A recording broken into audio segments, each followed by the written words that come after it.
Hi, today I want to go over a very common fault on Apple boards when you don't hear a chime on startup and there was some sort of liquid damage. And that is in the power circuit for the CPU. So there is a buck converter that does something that converts a higher DC voltage into a lower DC voltage using a switching power supply. So on the back of this board, honestly, I don't even remember off the top of my head where it is, but somewhere on the back of this board, there are two transistors that go from the high power supply of the board to ground, and they create a bunch of little pulses that tell the CPU to turn on. So I demonstrated this to you in a prior video, and I explained what this is. So if you don't know what this is or how this works, if looking at this confuses the crap out of you, look at the other video. It's the 820-3023 video where I explain how the CPU power supply works. In a MacBook, it's a very overly basic explanation, but it's enough that you're not going to be incredibly confused when you see it. Now, one of the things that goes wrong very often in this circuit, because all of you guys are always looking for the quick answer, for the monkey see, monkey do crap, where somebody just gives you the quick answer to everything. And one of the things that I'm always telling you is that there are no quick and easy answers for everything, that you actually have to think, that you have to use your brain, but on some cases, the answer is just so obvious that, and it's such a common issue that it's something that you should look for. And I truly hate this because I'm encouraging this idea to look for the one little thing that's wrong. I don't want you like going through a checklist of things. I want you using your brain to find what the actual issue is, but whatever. I might as well show this to you. So this happens on a ton of them. It's called the CPU IMVP ton resistor. Now, let me show you where this is up here. So here you are.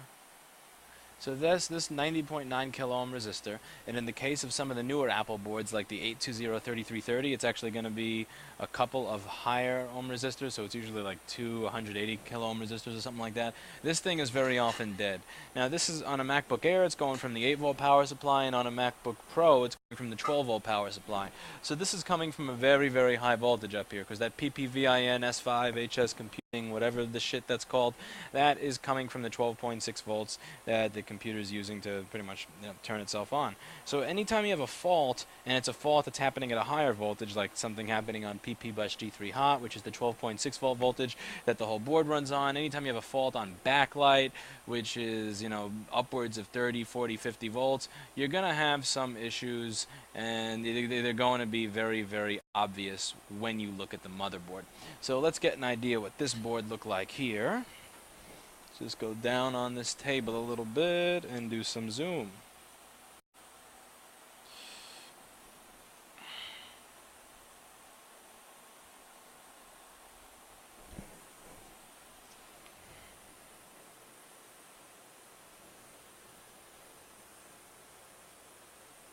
Here we go, so there is my fix.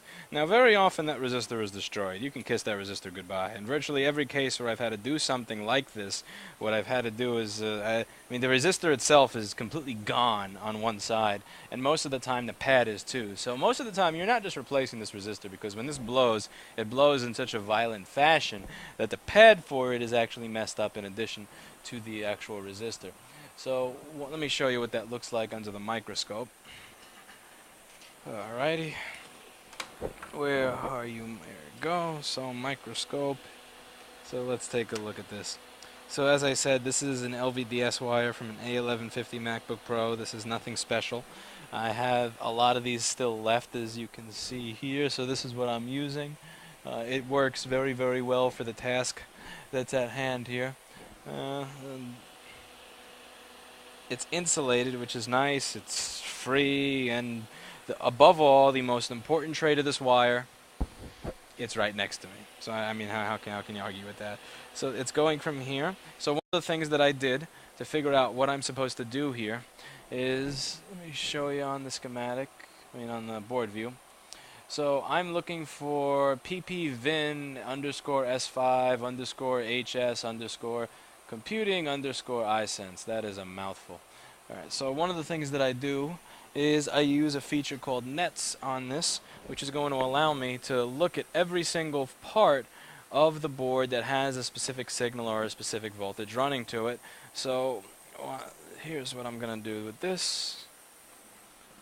Okay, let's zoom a little. So I hit N, and on my other screen, because this program is a piece of garbage that hasn't been updated since 1995, I'm not kidding. Look it up. By the way, all you people asking me, like, what's the name of the software that I use? Like, half of the time I am zoomed in on the software and you can see the bar. I mean, could you, like, hit pause and write it down or something before you ask? Because, I mean, I'm not trying to be a dick, truly, but it just makes it seem like you're not even trying to learn this. And there is so much learning that you have to do. There's so much trying and trial and error and research that you have to do to get this type of work done. When I see that I literally zoomed in on the software where you can clearly see the name of it, and you are asking me what software I use, what this does, and again, I'm going to sound like a dick for saying this, it makes it sound like it look like you have not even tried. And if you haven't even tried with something that simple, then you're probably not going to try with the rest of the difficult shit to figure it out, which is why I haven't answered these questions. Again, it's not me trying to be a dick, even though it's going to seem like it, but if you don't have it in your head to look for the answers when they're literally right in front of you, how do you expect to start doing this? Like, truly. I mean, this requires some work and a lot of research, unless you're just a born genius, which I am not, who just was born knowing that SMC BCOC, SMC VCORE goes high only when charger AC it works. Alright, so when I do this, what it's doing right now is it's pretty much showing me every point on the board that this shows up. So instead of me having to look to find, you know, go through all the components and see which one is closest, I can simply see where the closest point is where I can steal this from. So here is the resistor that got fucked right over here. That pad is blown off, so what I did, I got a new 90.9 kilo ohm resistor. It's actually one right by the backlight circuit on an 820-2850. I have a lot of 820-2850s here because it is a piece of crap unfixable board, so that's the one that I have the most of to steal components off of. So I have that little resistor there. Here you go, see ya. Can you lock the door? And this is the nearest point from which I can steal. So what I did, as you can see in the microscope, is I ran a wire from that capacitor, very scientific, very methodical, and right over to here.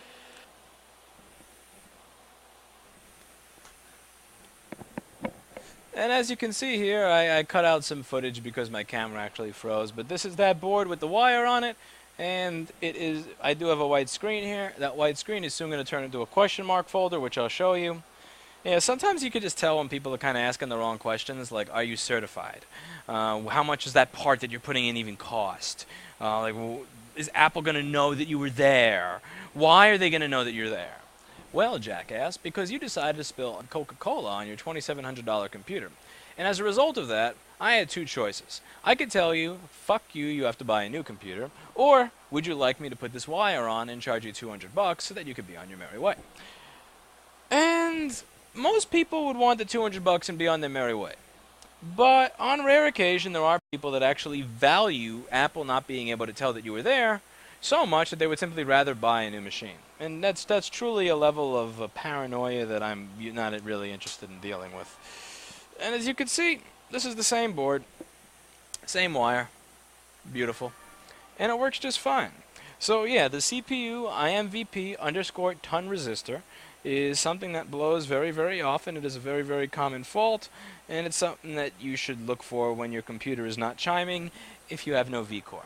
And also, another thing, a lot of people, they mistake no CPU VCORE for no video. So a lot of the times they turn it on, everything works, and they've got nothing on the screen, and a lot of the times in these tickets, I'll even see technicians putting in no video. They'll try a new screen, they'll try all this crap to get video to work, they'll even check the backlight fuse, and if your shit is not chiming, if this is not chiming, and if you actually measure it on the multimeter and you see that there is no VCORE, stop, do not pass go, do not try to do any more shit, do not plug a new screen into it because you have no VCORE. You need CPU VCORE. The CPU has to be powered before you can look at anything else. So think about the last board that you had where it had you said no video. Did it really have no video? And again, that's something that's really easy to misdiagnose on this board because sometimes the GPU fucks up so badly that it doesn't even chime anymore and it keeps the computer from booting properly. And this is an 820-2915 board, if I forgot to mention, which is one of the up there with the crappiest motherboards that Apple has ever made. So it's just something to be cautious of, something to think about. Hopefully you'll learn something, and that's it for today.